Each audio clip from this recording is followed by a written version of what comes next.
Hey, Ajan, Joe Icono with GoBlackKnights.com. How you doing tonight? I'm doing good. So how you doing?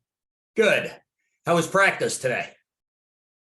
Great day to get some work in. Continue to get better. Continue to improve as a team.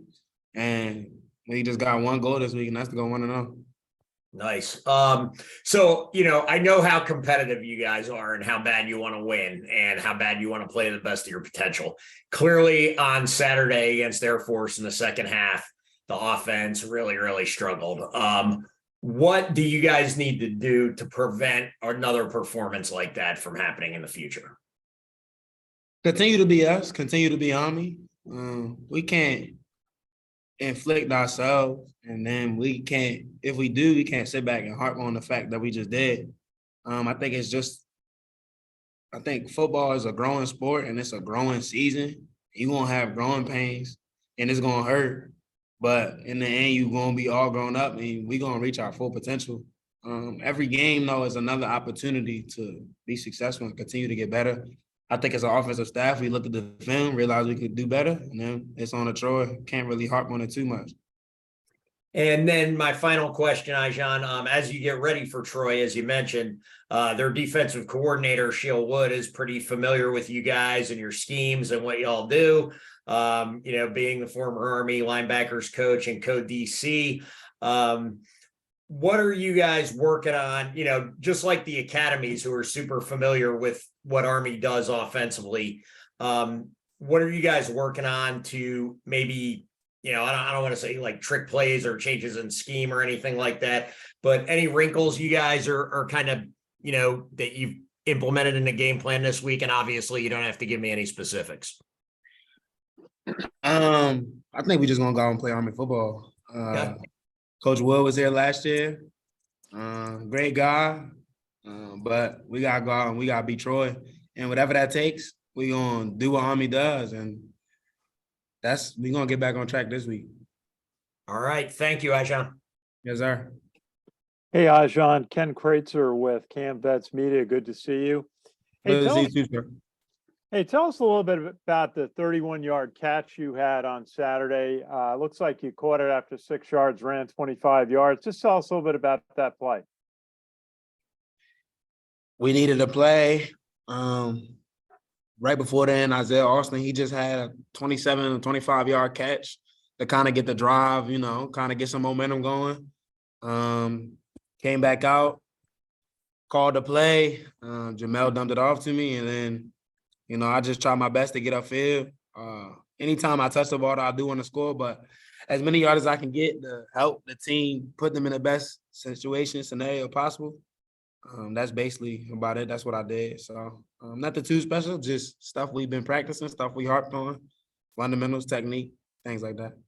How does it feel when they call the play in the huddle or at the line of scrimmage, and you hear that it's going to be a play going to you?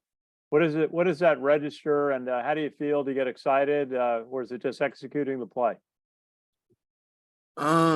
It's definitely a good feeling because the coaching staff, that just shows that they believe in you, and not only you, but they believe in the offense in general, just to call that play. Because even though it's a play where I have the potential to get the ball, or it's designed for me to get the ball, that's just a testament to the work the O-line's been putting in and the work the quarterback's been putting in and the offense in general and the timing and the fundamentals and execution of the whole play. All 11 work together. So if it is a play I'm getting the ball, nothing really that I'm doing to get my number called, but just the overall execution of the offense as a whole. But it's definitely a good feeling because you, as a football player, as a competitor, you always want to go out there and make plays, and you especially want to make plays for your team. And just to make a play and get the team riled up, however I can do that, that's what I want to do. Absolutely, yeah. You come back from a trip like that. How is it to get back to schoolwork and classes and all the other regiments at West Point? I've been doing it for a while now, so honestly, it's become second nature. But Saturday was Saturday. It's in the rearview mirror. And nothing we can do about it. We just got to move forward and it's focus on Troy and then obviously schoolwork and things of that nature. So, John, good to see you tonight. Keep at it. yes, sir. Thank you. Yeah. John, Ken McMillan with the Times Herald Record. How you doing, sir? Good, thank you.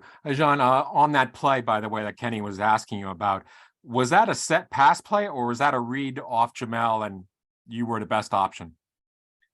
It was Army being Army football. Mhm.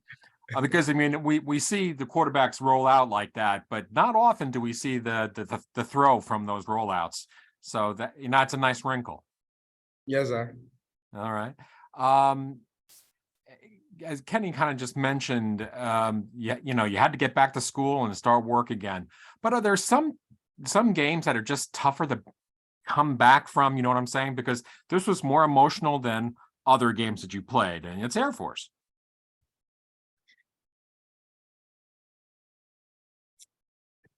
We'll see Air Force next year in the first Saturday of November in Colorado. I think this week we just trying to put together a game plan to beat Troy. Hats off to them, but I mean, there's nothing we can do about it now. You just gotta move on. Football is a game of forget, honestly. Even if you won the next week, or even if you won the previous week, it does you no good to harp on that win going into this week's game. So I think the quicker we forget about it, win or loss, the better we'll be prepared for this week's game. Sure. How do you feel about the offense right now? You've had some, big games, but then a little struggle the other day. So how do you feel like the offense is coming along right now? I think we haven't even begun to touch the surface. I think we're going to continue to get better every week. I think we got a great staff. Coach Davis, he's going to dial it up. And we got a lot of playmakers on the offensive end. So it's just going to continue to get better. That's all we got. I know you've been used to having Tyre and Cade in the past, but now you've had Jamel for 3 straight games like this.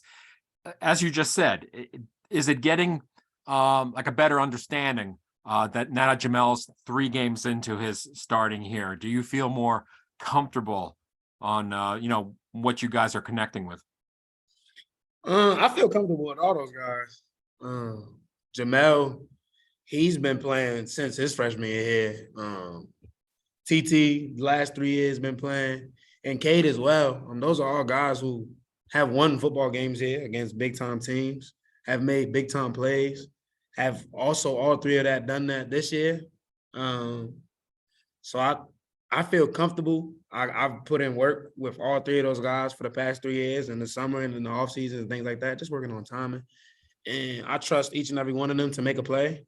So I think whoever's in the game at quarterback, I know they trust me, I trust them, and I know the team trusts them. And Jamel's been doing a great job, but Cade and TT have also done a great job this year. So whoever is next man up mentality, especially in that room. Army's been known to play multiple quarterbacks for the past, ever since I've been here. So I think that's just a testament of the culture that we have in that room specifically and the team in general. Sure. Last